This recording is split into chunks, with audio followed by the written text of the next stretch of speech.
Thank you very much. I want to thank a few people first. I want to thank Ken and Sandy Balcom and all the members of the Old Sydney Society for having me tonight. And I want to give a special thank you for the Beaton Institute for all the help they've given me over the years. Now, we're going to talk about the Jewish people of Cape Breton. I'm going to try to get as much in as possible, but there's a lot of talking, folks. I'm quite capable of it, by the way. I want to start with why the Jewish people came here. The first reason is for anti-Semitism in Europe. It's just as bad today, if not worse, because they got TV, radio, you name it. In the States, we've lost a number of people at a synagogue about a month ago, and it continues. Here in Cape Breton, when the Jewish people came, it was insignificant. It was here, but compared to Europe, it was like a little crack in the backside. That's all it was. Okay? In the early days, you might not get into the Lingan Golf Course, but in the period of time in the future, like in the 60s, they started to allow Jewish people in. Steve, yacht club. Speak louder, please. Okay, in the yacht club, and that's why the Dotson was built. But overall, it wasn't all that bad. I'll give you a few examples of anti-Semitism. One of them is called a sneaker. Sneaks up on you. Most times you won't even spot it. In 1919, the Blondes of Arishat were having a sale. $20,000 worth of product. That's a lot of product in those days.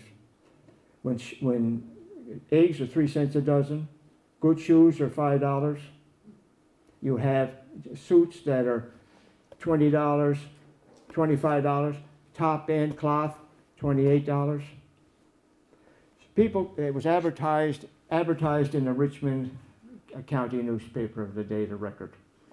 The following week in the Record, you see the following lines, article written. It states the Jews of Inverness and the Jews of New Glasgow purchased $5,000 worth of product. Did you catch anything? I'll say it again. The Jews of Inverness and the Jews of New Glasgow purchased $6,000 from the Lebrons and Arishat. Doesn't mention anything about Catholics, Protestants. It says Jews. Okay? It's a catcher. It's just a little sneak goes by. You have to understand the time and the period in history. That was quite common. Anyway, the next one is a set of words. I cringe when I hear them. You Jewed me. If I hear that word, get out of the way, because I won't put up with it. Okay? Now, I'm not going to get into stories about it, but there are plenty. Because you grow up in the community, you hear things, okay? Now, Jewish people in this basically ignore a lot of these things. Don't want to start anything. And I can understand that. The next reason, okay, next reason is because they had family living here. I'm going to talk about my grandparents because I know them best. My grandfather, Yudovin, came to Quebec City in 1908. Didn't have enough money to make it to Glace Bay. He worked on a farm for 2 months, got enough money to take the train to Glace Bay. Why Glace Bay? Because his wife, Bessie, had a sister there, married to a Mr. Feinberg. He made it there. 2 months later, Bessie arrives, and she's with child. Morris was born a few months later. When my grandfather arrived, he needed a job. He tried peddling. Didn't like it. So then he tried the coal mines, underground. Didn't like it. Somehow he got moved up above ground. And one day the manager came to him and said, "We've got 20 Russians in that building over there. We don't know what to feed them, and we do not know how to get them to work." So my grandfather says, "You feed them anything. If they're hungry, they'll eat anything." And he says, "What do you want?" He says, "Get them eating, take them on a job." And what the job was to go to number 6 colliery, dig up the pipeline, the water line, and deliver it to Waterford Lake and build a water line into into the town of New Waterford. My grandfather took the job on one grounds, that he wouldn't take any wages. They would give him the money that was left over. And what a deal he made, because that was started him in New Waterford. Okay? My grandfather, Israel Nathanson, was in New York in 1895. He was 15 years old. He was with Max Nathanson, that would be Norris Nathanson's grandfather. He was also there with Lachansky. Lachansky, Dave Epstein ends up marrying Lachansky's daughter. They were first cousins. Okay? In New York, the Greens are there, Max is there, Israel's there, and others. Who shows up on the street this day is Hyman Davidson, Dr. Davidson's father. He owns a tailor shop on the corner of George and Prince. Later on moves up to Charlotte Street. And he's telling them all the things that are happening here. And he's asking them to come. Well, in 1898, my grandfather decides he's going. And he arrives in Cape Breton. Within 3 months, Lachansky is here. And then the Greens show up. And in 1903, Norris's grandfather shows up with Nate, George, and Louis. Annie's not born yet. She was born in Canada. That's basically what you hear. They change, they come, okay? Now, one of the other reasons they come, and very small, it's only about 2%, is adventure. Hard to believe. But then again, a lot of fellows left here going Second World War on adventure, figured it would only last a month. It didn't. My father spent 18 months in a prisoner of war camp. Now, gentleman that came was a man by the name of B. Aberson. He became very friendly with Mr. Fetter and Mr. Dave Epstein. He'd been here about 3 years. He decided to leave again. And he'd already been in South Africa, Paraguay, Uruguay. He goes to California. Okay? When they hear from him from time to time, he ends up in Philadelphia. Now, that's basically it. But now we're going to get into the different synagogues. Now this display was made by Ethan Strong, Dr. Strong's son in New Waterford. Here we have, where are we? The Glace Bay Synagogue. Glace Bay, one of the first persons born in Glace Bay was B. Aberson in 1893. Okay, first rabbi in the shul before it was built was Rabbi Swift. And the rabbi that came when the shul was built in 1901, 1902 was Rabbi Jacobson. In the downtown area, Union Street, Marconi, Commercial Street, Brookside Street, all Jewish places. And we'll be getting back to the Jewish people in that area through the night. The next area is a little community, which is part of Glace Bay today, is to Sterling. On Sterling Road, in the early days, there was over 30 Jewish businesses and homes. Some of them on the side streets. They thought they'd build a synagogue. They decided not to. They'd keep what they had. Okay? Now, all this going on in a very short period of time. Now, in the Sterling, you go on to New Aberdeen. Anybody from New Aberdeen here? Here. Will you stand up, please? Ah, there you are. You're from New Aberdeen? I'm from New Aberdeen. Yes. Where did your parents buy their groceries? Actually, when my parents arrived from Ukraine, they lived in Sterling. Yeah. And then later they got a property and built a house in New Aberdeen. But where did they buy their groceries? Well, at the time, I remember when I was a kid, Shore's Grocery. Aha, now just a minute. You gotcha where I want you. Jerry Shore here. Where are you, Jerry? Stand up. I see you. Can't get away from me. Now, you two brothers should get together later. Oh, you know. Because that's Morris Shore's son that you were buying from. Oh, yeah, I know. Okay. Got one. Okay, now, and I'm going to tell you a story about New Aberdeen. You ready for this? I'm going to tell you stories throughout the night. Because it's part of the history of the community, and it's a part of the good part of the history of the community. One day, a Jewish peddler comes in New Aberdeen, enters a house in New Aberdeen, and the gentleman had just come from hunting, and he's sitting down cleaning his rifle. And he looks at the Jewish peddler, and he says, "You're a Jew, aren't you?"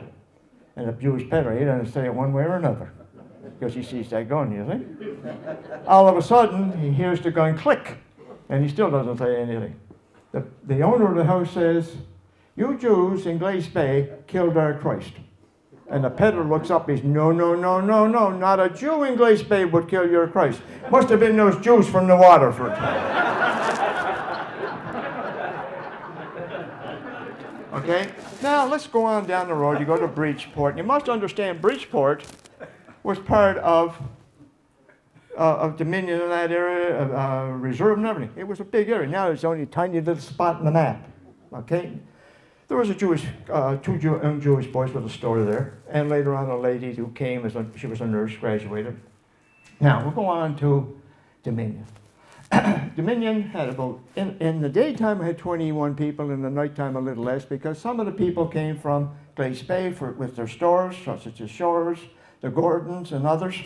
But in the town, you had the Dubinskys, you had the Snydermans, and in 1909, you had a gentleman by the name of Charlie Chernin. Now, when I mentioned this to Martin, he said, "There's no Charlie Chernin." Well, I said, "It's right there in the material, right there, you know." He's, "No, Charlie Chernin."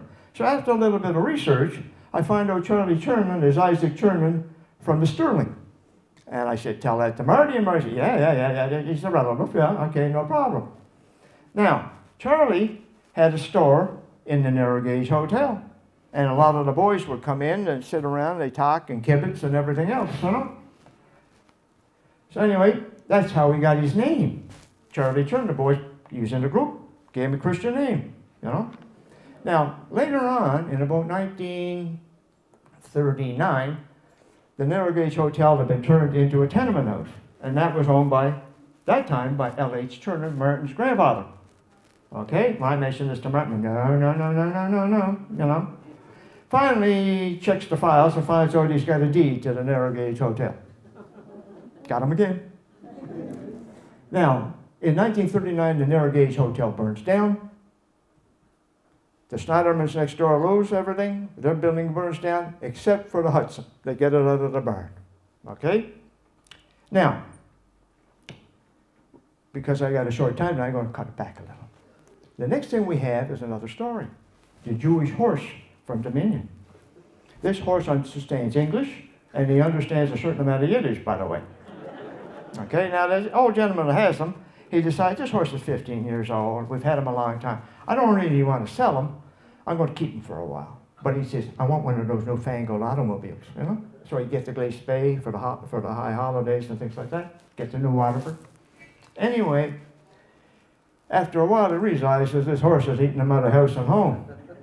Okay, so he decides he's going to get rid of him. So he sold him. About 3 weeks after he sells the horse, the owner of the new owner of the horse is coming, and here comes the horse. Anyway, the horse spots the old fella, and he puts in speed, you see? Keeps on going. They get down by the fence, and the ex-owner says, "What's the problem?" He says, "His horse won't work 7 days a week." "Really?" Well, he says, he thinks he's Jewish. That's why he won't work. He says he won't work from sundown on Friday to sunset on Saturday. You know? Well, he says, I can't have him doing that. He's got to work. He says, well, look, he says, you can't talk about him. Let's go down the back of the field and talk. So they go down, the horse is looking at them, listening, trying to pick it up. And they get down the field, and he says, look, he says, you got to take that horse back. I'm not taking that horse back. He said, there's a good horse. He works, so he likes a little break. Doesn't anybody like a break? He's like, I tell you what, we're going to solve the problem. He says, how we do that? He says, you change your religions and you get a circumcision. Now, let's go on down the road. We're going to go over to Lingan. And in those days, you crossed over to Dominion Beach and went over the bridge to Lingan. Now, in Lingan, in the later days, Lipkus from Glace Bay had a fish plant, okay? But before them was a family, mother and father, and 10 kids, the Hindenburgs. I've yet to figure out what they were doing there. I can't find if they were fishing, farming, or both, or whatever. But anyway, they were there. Then we're going to go down the road. We're going to get into New Waterford. New Waterford is a special place to me. My mother was born there, and most of the family were born there. Anyway, by the way, my mother's going to be 102 this year. Got good genes. She's home sleeping. She was not going. She says, I know what you're up to. You're going to make me your oldest artifact, living. And she was right. Anyway, in New Waterford, Plummer Avenue wasn't the main drag in those days. Up on 14 it was. Okay, a lot of Jewish people lived up there. The Hamburgs, the Yadovans, the Leiths and others lived up in that area. Okay, and most of the business were there. Finally, Swiderski builds a store downtown, clothing and furniture, later purchased by the town as town hall and jail. Okay? Now, I'm going to show you a picture. This picture here is a Seder in the synagogue in New Waterford. This is the synagogue. Where are you? There he is down there. Long, narrow building. First 3 windows, synagogue. Next 2 windows was the teaching area, and the rabbi lived at the back. Okay? A lot of interesting people in town. Now, I'm going to tell you a few stories, because those are the priceless ones. I'm going to tell you about the rabbi, the priest, and the kids, and the chickens. Better known as the chicken races. Anyway, you got to see this. Imagine, close your eyes and imagine this. You got a synagogue, you got a parking lot, you got Columbus's fence, and you got Columbus's house. Okay? You got that? You got 20 kids, Christian and Jewish, waiting for the rabbi. The rabbi arrives, the cheer goes up. The rabbi acknowledges it. Why? We're going to have the chicken races. The rabbi goes to the baby barn, or what we would call a baby barn today, and he opens the door, grabs a burlap bag, got a tag on it. Who owns the chickens? Says he. Now he's going to kill the chickens, says he. And the kids are waiting. Grabs the chicken out of the bag, gets a straight razor rope, slits, head's hanging over, and the chicken's running. Now kids are gone. Drops one this way, kids are gone again. They're running back and forth for well over a half hour. Those kids are so pooped they couldn't chase another chicken if there was another chicken in the bag. Okay? Now,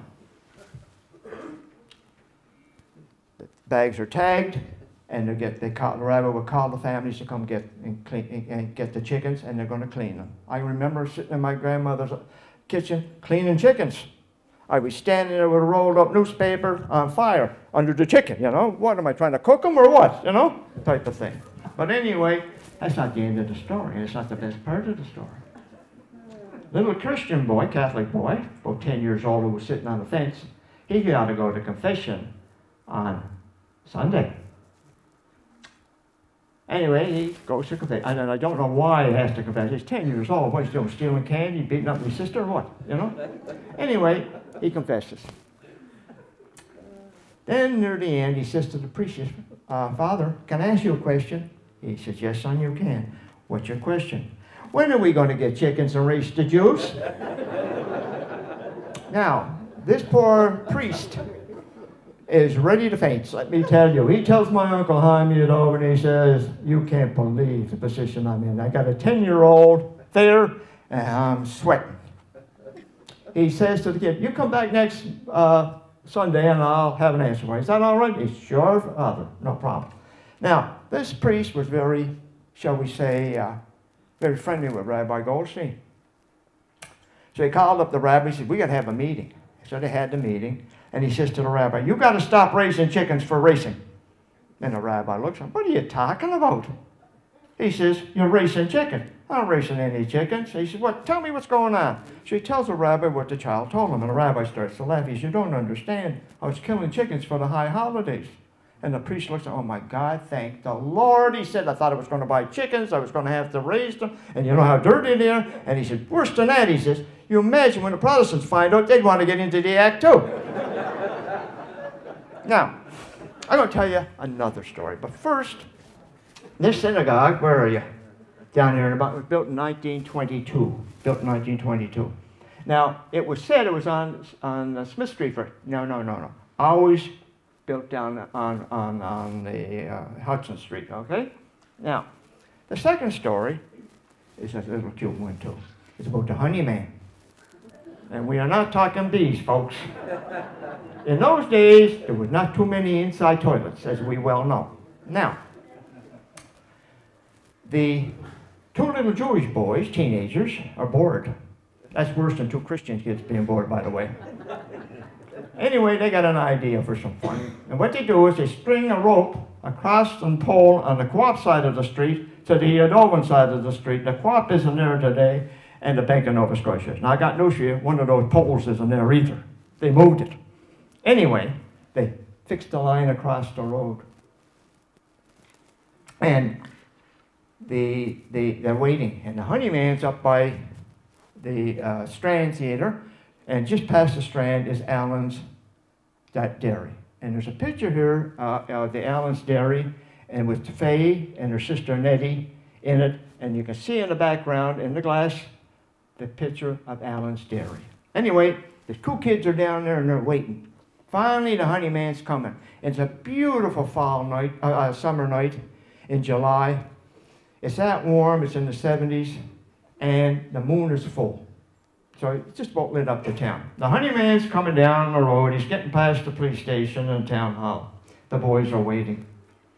He finally gets up first. The boys got the rope taut, and they knocks the Honeyman in the back of the wagon. Well, there's some cursing and swearing and whatever. And two little boys are heading down Hudson Street, giggling and laughing.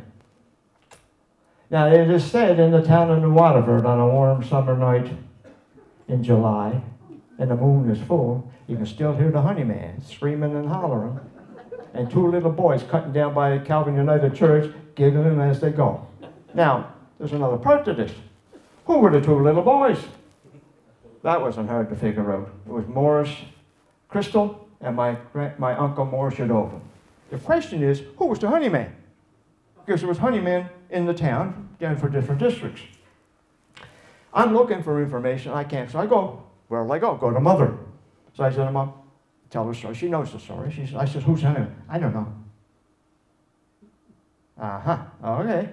So a couple of weeks later, I'm over in New Waterford at the Historic Society, and I run into a gentleman now, and I tell him the story, and he says, I think I can find out who the Honeyman is. I said, really? I said, yeah. He said, give me a minute. And he goes on his cell phone, and he calls his brother. He comes out the phone, he says, yep. He says it was Kanner. Kanner. I said, good. I said, that's right. So I go home, tell my mother who the Honeyman is. She said, yeah, that's the guy. All of a sudden, the light bulb goes on, you know? Anyway, now, let's go down the road, okay? We'll come back to New Waterford, and we'll come back to Glace Bay in a little while. We see, we're going down through Victoria Mines. There's a Jewish family there. We go in South Bar, the Wolfsons are there. Come into the pier. Now, in the pier, we see the construction of the synagogue down here. Built in 1913. But before that, in 1906, they formed a congregation. Hebrew Congregation of Sydney. That stands even today. That included from the waterfront to McLeod's Hill, because there was no pier. The word pier was there. How it got there, probably from the coal piers, and when it was Whitney with the steel plant, probably Whitney. But really, nobody knows. I even asked Dr. Morgan about it, and others. The name pier didn't come into existence legally until 1976 by order and council of the Nova Scotia government. Thank you, Cyril. Now, in the pier, the synagogue, the pier in 1906, the first president of the Hebrew Congregation was Phil Cole. Remember that man. He's important. Very important to the community. Anyway, in 1913, grandfather, they're going to a meeting at the synagogue. They'll have a meeting. And when they go through the door, Norris Nathanson's grandfather was in charge, Max was president. When they came out at 7 o'clock, Israel Nathanson was president, my grandfather, and his crew were inside. 2 meetings later, Israel says, we're going to have a synagogue. In June, the land was bought. July, the cornerstone was laid by him and Rabbi Baraka. And in September, they were praying. When my grandfather spoke, they listened. In the Sydney Synagogue, he was president for 17 years. He came here, like I said, in 1898. He was involved in a lot of the buildings in the pier. He lived at 746 Victoria Road. Those buildings are still there today. Next door was Max Nathanson with his sons and daughter at 758, 760, which is Morat's building today. They owned other business, the families, through the pier. Now, let's see what we got here. We got them all, don't we? Yes. You know, we wouldn't get Sydney here, can't leave them out. Sydney started there. It was a Baptist church. It was Bethany Baptist Church, founded in 1903. And in 1908, 1915, they were running into some problems.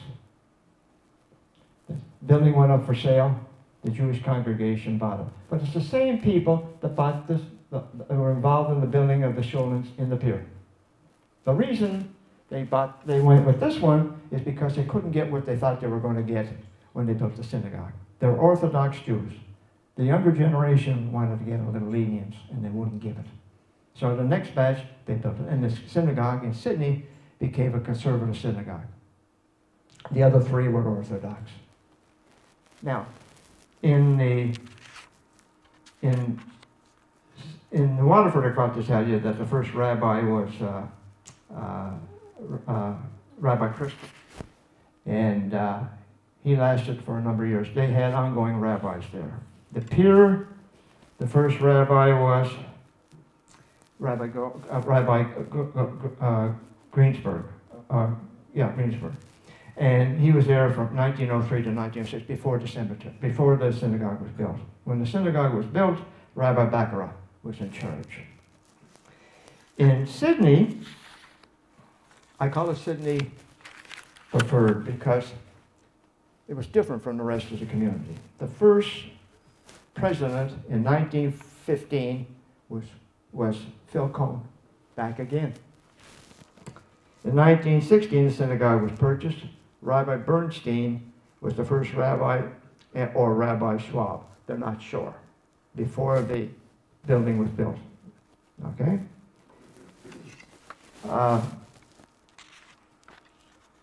Now, I'm going to tell you a story again. This is cute. There was a meeting at the shul, and they decided they were going to have, they couldn't make up their mind. Okay? One side took one issue, one side the other, but they couldn't figure out what the answer would be. So on the way home, Max Nathanson and Ephraim Federer were having this discussion.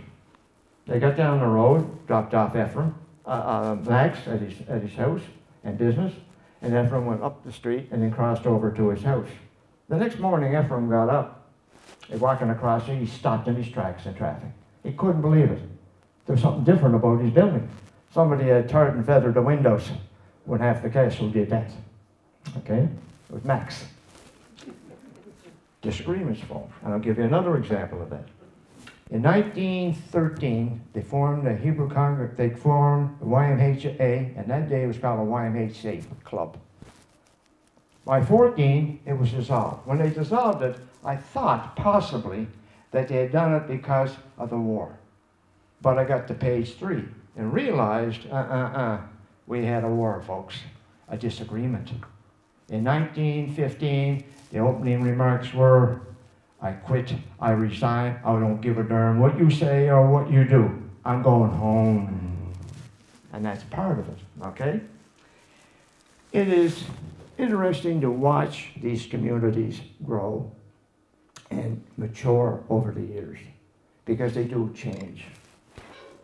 There was always a war between Glace Bay and Sydney and the pier, and then when Sydney came on the scene, they picked on Sydney. For some reason, they never picked on New Waterford. And New Waterford was happy to allow it to go by. Now, let's talk about people in the Jewish community who gave back to the community, whether it was Jewish community or the Christian community. I'd like to talk about Glace Bay, and we're going to start in Sterling. Two gentlemen, Daniel and Sammy Mendelson. They gave continuously, 7 days a week, 350 days a year. They knew where they came from, because when they started, they had nothing. they had bills. And the community backed them 100%. And they grew.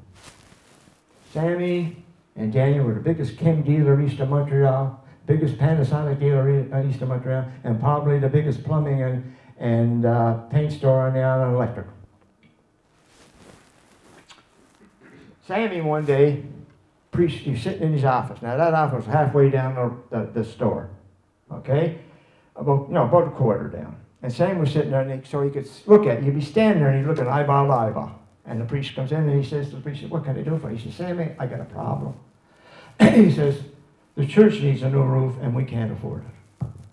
He said, what do you want me to do? He says, can you put it down by the month, pay by the month? He says, I think so. He said, no problem. He says, we're going to have to find how much roofing you need, how much tar, how much nails, everything. And we got to find somebody to build it for you. No place, you come back in a couple of days and I'll have an answer for you. And the priest came back in a couple of days. And he said to him, he said, what do you think, Sam? He said, well, here's the amount. Can you come up with that amount by the month for those many years? Yep, no problem, he says. Anyway, the roof was put on. A few weeks later, the money's due.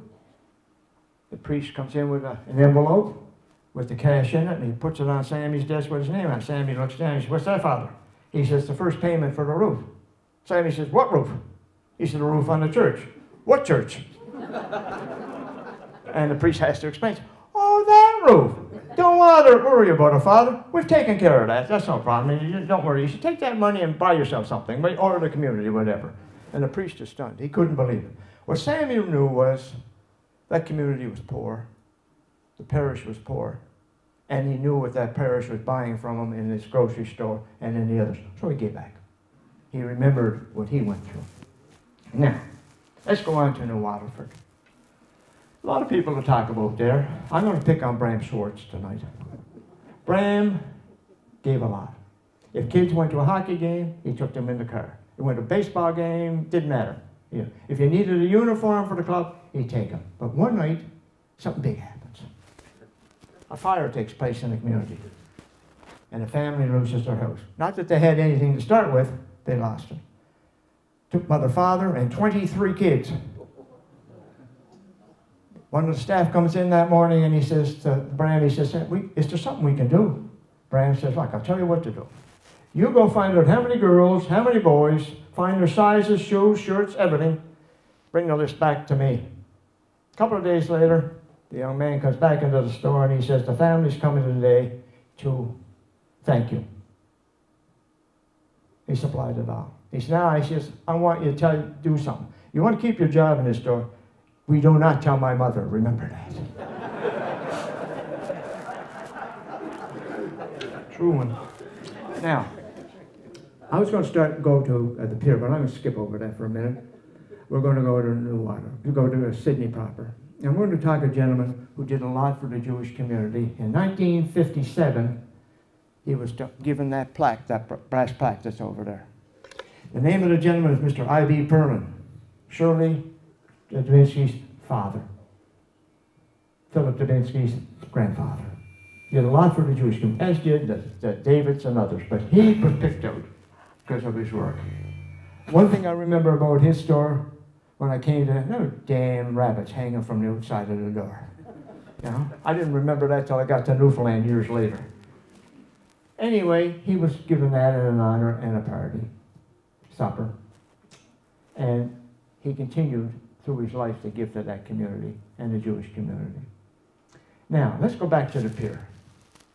Pier is very special because that's where my family began, my father's family. One member of our family has been giving in that pier for 3 generations, and I want to bring it up tonight.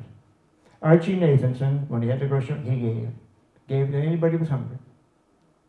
When they had Archie Nathanson's store, he clothed them, he put shoes on them. Today, his grandsons, Herman's boys, give again, like Herman and Barbara gave after Archie, and before, actually. We have one of those boys, Alan, continues to give every day, 24 hours a day, 7 days a week. If you see the signs going through the pier, or you see the murals, that's Alan. He didn't paint them, but he came up with those ideas on those signs.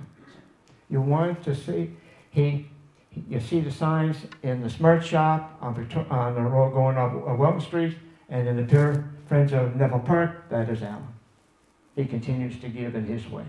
I think that's phenomenal. 3 generations. And I thank Alan for that, because it goes back to the family. Thank you. Thank you, Alan. Now,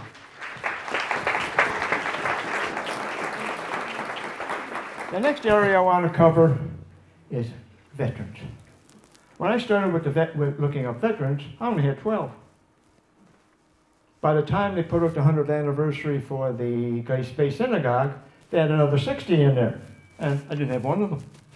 So we now got a over a period of time, 8 or 9 years, I have collected 215 veterans.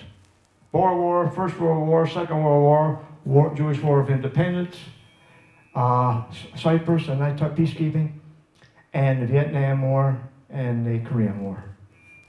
What's fascinating about that is 100 of those members came from Glace Bay in the Second World War, with only a population of 468 in the town. Can you imagine if they didn't come back? And some didn't. Now I want to tell you a story. This goes into Inverness. Inverness had 5 people in the war for a small community. Jack Levine and his 2 sisters, and the Feinstein, Sam and Nate. I want to tell you the story about Nate. Nate leaves for war. Just before he leaves, his father passes away. Sam is already in war. His mother doesn't really want to leave, but he wants to go. All she's left with are the small kids in the store. He trains in Canada, trains in France, and crosses over this day into France. Comes into a little French community that is now run by the Canadian Armed Forces. Excuse me. And there's brick buildings, 2-story brick buildings to his right and left, and a beautiful, what do you call them? It's water. Yeah, okay. Anyway, he puts his rifle down, takes his pack off, and up on the 2nd story, on the right-hand side of him, or left-hand side, sorry, there's a gentleman by the name of Donald Gillis. Donald's a procurement officer. He's finishing up for the day when he looks out the window and he can't believe what he sees. He sees his old childhood buddy, Nate Feinstein. And down over the stairs he goes. He heads out to the parade, to the square, and he's yelling, Nate, Nate. Nate turns around, he sees Donald. And they're running together, and they kiss and hug. And Nate says to Donald, he says, what are you doing in France, you son of a, you know? And he says, I'm here just like you. Anyway, they talk, and they talk about people from home. They talk about family, friends. After about an hour, Donald realizes that Nate's getting a little, He said, what's wrong, Nate? He said, well, my mother's writing me. She wants me home. She wants to move to Montreal with the kids. And he says, I got to finish this off. Make a long story short, Donald Gillis goes back to his office to finish up, and Nate goes on to war. The next day, Donald Gillis comes into the office, and he's going to check the files out of the battle the night before. And to the astonishment, Nate Feinstein's name is on the top of the list. He's in shock. And he also knows he's got to send that telegraph back to the family. And he knows in Inverness who's going to collect the telegram. It's going to be Mr. Skirman, the telegraph officer. He's just finished doing Jack Levine's to his parents, his death. And later on he'll do Sam's, and he makes it out. That's the story of Jack Levine. Now, let's talk about some peddlers, shall we? There's 8 peddlers I want to talk about. The peddlers I want to talk about, 2 are modern. One is Abe Goldman. Abe sold Encyclopedia Britannica for years. Used to see him hitchhike. Used to pick him up. My father picked him up. Man never drove. Taxi, boat. You know, he would take a hitchhiking, and then he would go maybe by bus or something like that. You'd see him outside New Glasgow, for Christ's sakes.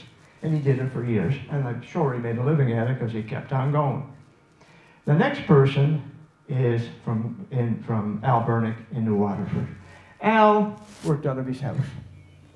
Sold clothing in the house, sold the furniture in the garage. Al continued that up into, I believe, into the 80s. He passed away and the family moved. But there was something special about Al's family. It was his mother. She did the collections. And she did it by foot. So if it was in New Victoria, she walked to New Victoria. If it was a quarter, she took the quarter. Okay? Now, we're going to go on to two lady peddlers in Glace Bay. Mae Bonovitsky sold fish. She had a little wagon, copper line with a drainage tube, and she put ice in it and the fish, and she goes house to house and sell her fish. The next lady, and she made a fine living out of it. The next lady, Mrs. Stringer, she made a fine living at what she did too. But she sold something special, and something that was used every day. You got to remember, in the early days, the only thing to heat the house was the fireplace and a coal stove, cooking stove in the kitchen. She sold kindling. She had bundles done up, and she'd pack them on her back, and she was house to house. Now, I want to talk about 4 peddlers, men.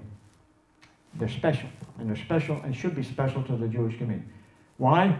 They died on the job. The first fellow was a fellow by the name of Max Epstein. Max came from Russia. Family still lived in Russia. He went to Montreal for 4 years first, came to Glace Bay. Went to work for Hyman Ian. This day, he was going up to, he was up in Castle Bay, through that area, ended up in Bedeck. At this point, he wasn't feeling good. So he decided to cross the Bedore Lakes and head for Iona and gets the train back to Sydney and then on to Glace Bay. He crossed the lake, not realizing in April, the lake is breaking up. He went through the ice and he died. Body was shipped back to Glace Bay, and he was buried in the Glace Bay Cemetery. The only problem I have is you can't find a stone. Now, we do not know if the stone fell over and it's covered with grass, or a stone was never put down. The next fellow is also from Glace Bay, Joseph Freed. His father was Sam Freed. His uncle was Max Freed, Nina Cohn's father. He was in Waikagama selling pop and the carbonating machine for their King Bottling. He decided to take a swim in Waikagama in the bay there. He didn't make it. He's buried in Glace Bay. The next fellow, we're not sure what his name is because Harold and Evelyn Davis can't remember his name. They read it in a book, but he died of appendicitis in the highlands of Cape Breton. He's buried either in Sydney or Glace Bay, but we don't know at this point. The next one is very important. We call it the murder in Benacity. This peddler was at a home in Benacity. He was selling, had supper, they were drinking, they got into an argument, and the peddler was killed. The closest police would be Bedeck. They were not called. The man was buried in a field in Benacity. He's still there today. We know the family. We do not know the name of the peddler. To find the name of the peddler, we would have to look at almost 40 years of newspaper clippings to find if somebody had listed a man as missing. Hopefully someday we'll be able to take care of that. Okay? Okay. Thank you. Thank you for coming. Take some questions. Now, you got any questions? Anybody got questions? No questions? Huh? No? Jack Yeaser. Yeah, Jack Yeaser? Yes, tell us about Jack. A little bit? What about Jack? Wasn't he a peddler? Well, yeah, for 3 months. What? Yeah, about 3 months. Jack was a peddler, that's true, no problem. Now, Jack and my mother had an ongoing battle. When they were building the synagogue in 1961-62, changing it over and adding on to it, Jack was president of the men's part. They were the ones with the money. My mother was president of the sisterhood. They didn't have the money, but they wanted things. Jack said, no. What do you want? well, we want a two-tier, what do you call it, stove, one here, one over there. Don't want that big one you're talking about. And we need another stove up in the other kitchen. Jack says, no. One day, my father arrives on a Thursday instead of Friday home, and he looks over at me. He says, what's going on? I said, Mom's over to the meeting. What's for supper? Anyway, we're cooking. He says, she said, where? I said, at the synagogue. Jack, yeah. She says, I guess we're in for it now, yeah. Mom comes home. She looks at my father. I'm going to kill him. And if the women don't get him, I will. So anyway, she said, what's the matter? She says, I don't want to talk about it. He's up back. I said, look, don't worry about it. She said, I'll have a talk with Jack tomorrow. So anyway, about noon, Dad comes home. Mom goes, okay, what's the answer? Kill him. Well, he could get stubborn, let me tell you. But he did a lot of good things. Let's put it that way. Any other questions? Were there any Mediterranean Jews here? I don't know. I can't answer that question. Most of the Jews that came here in the early days came from White Russia, the Ukraine, Poland, Austria, Germany, Russia, per se. They didn't come this far, like from Israel area and that area. They didn't. And there could have been, particularly in New York and those type of places, yes. But other than that, no. Any other questions? In reference to characters, you missed the Pinky Gong. Yeah, well, you can miss them from time to time, you know? I mean, come on now. He had his picture more times in the paper than anybody I know outside Harvey Weber. You know? No, Pinky and my father grew up together. Pinky was spent 22 months in the prisoner of war camp. My father was there for 18. My father would say when he came to camp, he got plucked out of the tree. He said, came into camp, all he could hear was, hi, Nate, hey, Nate. And he looks around, there's Pinky. And he says, Law Power and Mike Wally, all these people. But he says, half of North Sydney was in that camp, he says, for Christ's sake. He said, the boys that they knew were from down on the pier. But Pinky would never admit to the fact that he didn't like fish. Dad ate the fish in the can and Pinky got the meat. You shared, you know.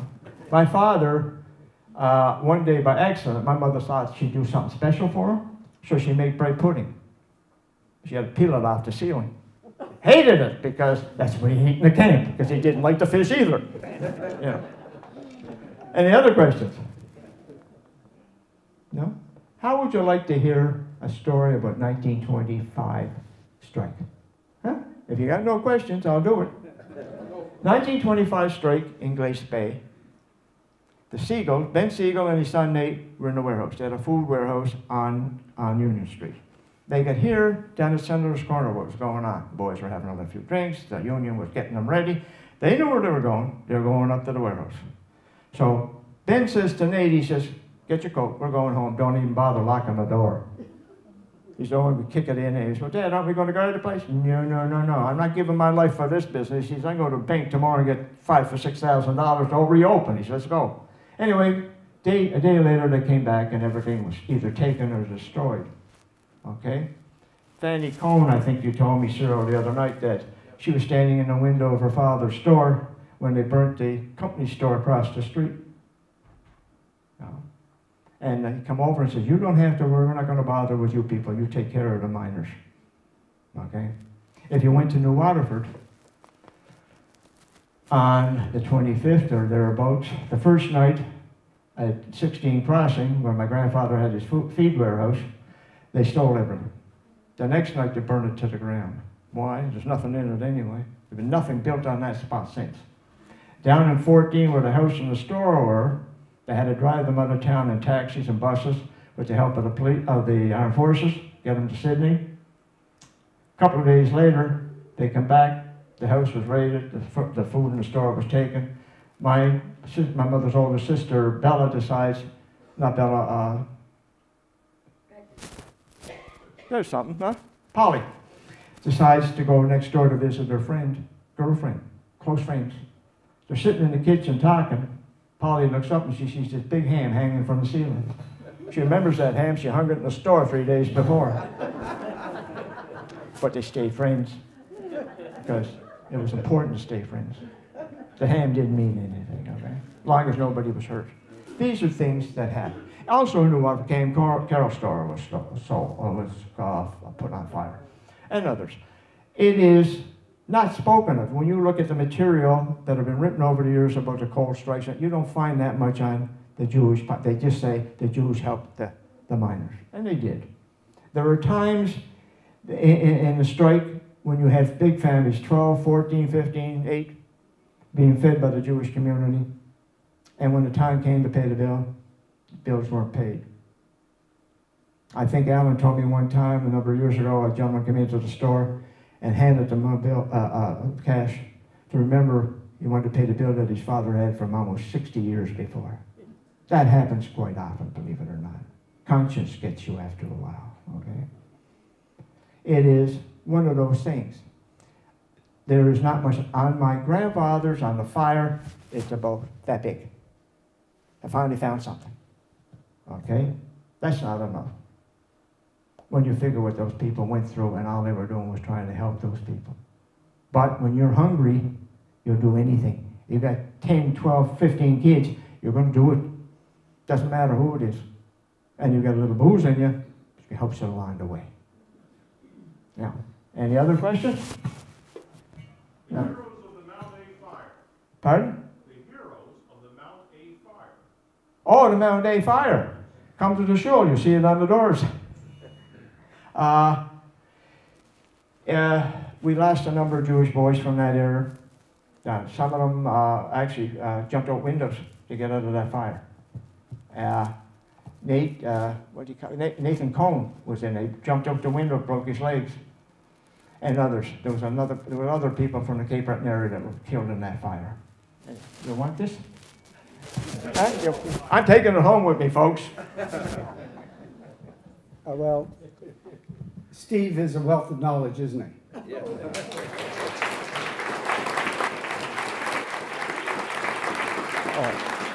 Got another couple of hours, I can keep on going. Well, on behalf of everybody here, all the members and friends of the Old Sydney Society, we want to thank you, Steve, and give a little token of appreciation.